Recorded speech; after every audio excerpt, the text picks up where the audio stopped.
is Tim Seelig. I'm the artistic director of the San Francisco Gay Men's Chorus. About 6 years ago, I was invited to be the guest conductor, and right on the front row was this just charming guy ready to sing with a cane. They introduced him as Ross Woodhall, who at that point was losing his sight, or it was almost gone, but was right in there doing all the choreography and etc. I guess I misjudged love between a father and his son.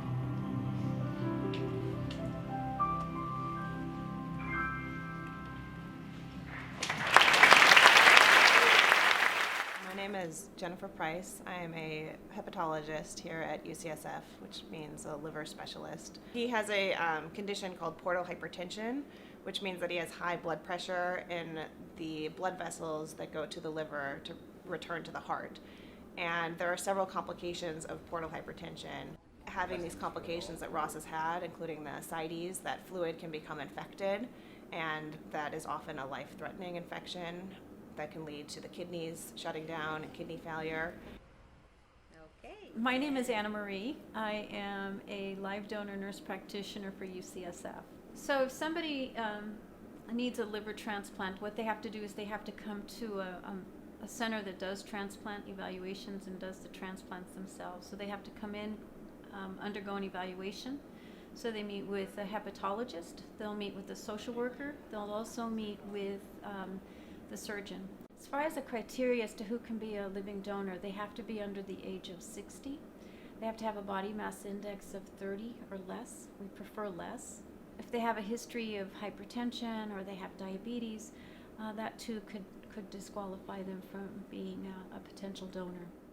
If there are any problems with their incision or they're having some complication from the surgery, then they're instructed to go ahead and call me. So I follow them from the beginning when they come in for consenting up to the point that they've donated and have been are seen in clinic. Yeah, I've kind of gotten to the point with all this, like, I just want to get it over with and move on with life. It's overriding on a lot of things, basically, because I realize how many things that the transplant would do, not only further my life, but get rid of some of these side effects that are so horrific as far as I'm concerned.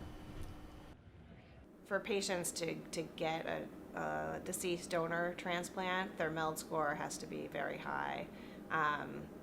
And they have to be, when their MELD score is that high, they're very, very sick. And so it's this balance of being very sick but not sick enough to be at the top of the list, and being so sick that you might actually become too sick for transplant.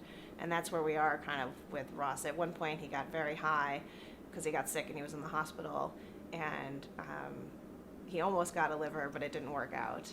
You know, getting a living donor could really mean the difference between life and death for Ross. As cliche as it may sound, it really is our job, chorus members and all the people that know him, to do whatever we can do to make sure that light doesn't go out. And I count the times I have forgotten to say